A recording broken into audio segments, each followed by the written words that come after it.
I have 2 don'ts for you. Don't create organic advertisements. TikToks where your program is the focus of the TikTok. Those will fall flat. Another thing to not do is treat TikTok like a vending machine. People will smell your desperation. What you do want to do is allude to your product, your service, the transformation, and trust that if people are interested in what you offer, they will enter your funnel and set up a time to talk to you. Another thing that works for getting clients on TikTok is to talk about the gap. The gap is the distance between where the client is and where they are not. If you create content with a mission to show your target avatar that you understand where they are and where they could be, you can activate potential buyers in your audience and get them to move into your funnel. How can you guarantee that you are successful? 2 things: consume content and surround yourself with people who are doing what you want to be doing, and those people will help motivate you and keep you going. And the second way, if this is too much information and you want somebody to do all of this for you, click the link in my bio, hit apply for the accelerator, and we will drastically reduce the amount of time it takes for you to start making a living with TikTok. I've been trying to decide if, on the one hand, I should have a really, really distinct, recognizable content style, or on the other hand, I could just talk to the camera and spew out ideas and get really good at communicating. And I really like this style of content a lot. Now, don't get me wrong.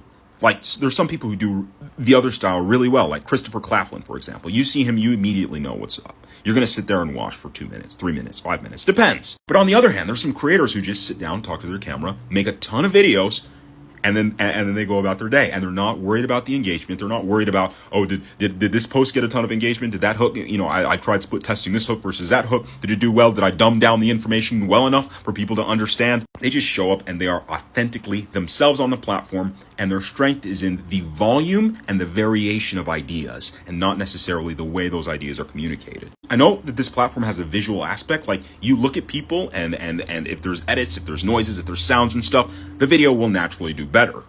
But there's just too many ideas and it's just too much fun. Like me doing this right now, I find this to be incredibly fun. How do you approach content? Because I'm still making up my mind about this, but I like this. So please tell me, comment, send me a message, anything. Let me know, how do you approach content and which style do you prefer? It's 99 degrees outside and I'm wearing a sweater like an absolute maniac. In case you haven't noticed, I'm out in the desert. I saw a lizard a minute ago, but other than that, it's been eerily quiet. What excuse is it going to be tomorrow? What reason are you going to give yourself? Oh, I can't go outside and film a TikTok because it's too hot.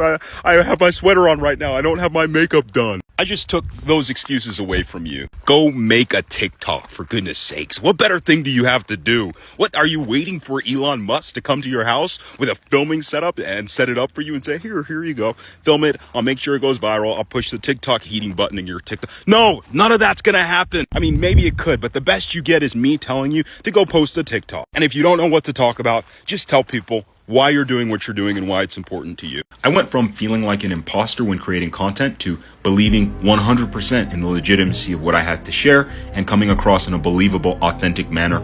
Here's how I did it. I'm going to give you a mindset shift, a thought exercise, and a practical tip. The mindset shift I took was approaching my content from a mission perspective, and my mission was to transform people in a specific way. People can pick up on whether or not you're creating a video just for views or whether you're creating a video because you actually care about the topic and you believe that it will have some relevance for the audience. The thought exercise is to ask yourself, why am I creating content? Write it out. And then ask yourself why 10 times more. I'm creating content to raise awareness about this. Why? I'm creating content for my business. Why? And you'll notice you'll have positive answers and negative answers. You'll have answers that are, yeah, I want to own those answers, and answers you might not want to own, like, I want to be more popular. I want to be accepted socially, right? Own those things. Know them. Know that they're there. Don't hide from them. Because if you do, you start putting on a mask that's not necessarily true to the reasons why you're creating content. That's something else that people can sense. And the practical tip I have, every day for 1.5 minutes, just rant to the camera. Your mind will take turns you do not expect, and this will inform you more on your whys, your mission, and the way you approach content in general. Whether you like it, whether you don't, you will gain information from just observing your rant that you can use to adjust the manner you come across on camera. What if you decided to wake up at 3 a.m. and change your life entirely for the better? You would think of every single thing you were doing to absolutely destroy your life. You might tell yourself, from here on out, I'm not doing this anymore. My days are going to be perfect, starting tomorrow, I'm going to get up at 6 a.m. I'm going to take a cold shower. I'm going to eat a good, healthy breakfast. I'm going to go work out for an hour. Maybe you have one day like that. And then the next day, you sleep in until 6:30 instead of waking up at 6 a.m. And now your whole mojo is ruined and you go right back to doing exactly what you decided you weren't going to do. There's this book called Atomic Habits. And the premise of the book is that we should start with very small atomic habit changes and do them gradually, but in an unstoppable way, instead of trying to overhaul our whole life, because it's much more likely that we're going to stick to these tiny habit changes than it is we're going to stick to the giant ones. Why do you think that if you tell yourself, I'm going to start creating content perfectly tomorrow, I'm going to start doing everything I know I need to do for my business tomorrow, and I'm going to start doing it immediately, and tomorrow comes and goes and it wasn't a perfect day, so you say, I'm going to do it the day after that, and the day after that comes and goes and it's not a perfect day?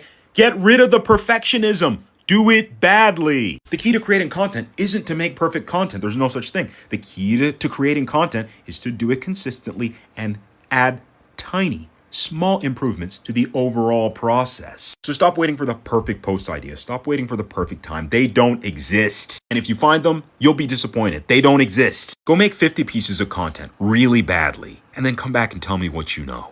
The reason that coaching programs exist and mentorships exist and memberships exist is because people can't believe. They're full of doubt. They doubt everything. They think they're really, really special. They think their case is so incredibly special. Even worse, they think they're not going to have to do any work. And so they sign up for a mentorship, or they sign up for coaching or something like that because they don't believe the free information the creator has put out. Why should they? They haven't paid for it. It's not valuable to them. Why should they believe it? And so when I get on here and I tell you, you can make ridiculous amounts of money posting organic content. You can go viral by posting consistently over and over again and testing formats, testing ideas, testing concepts, being consistent with it.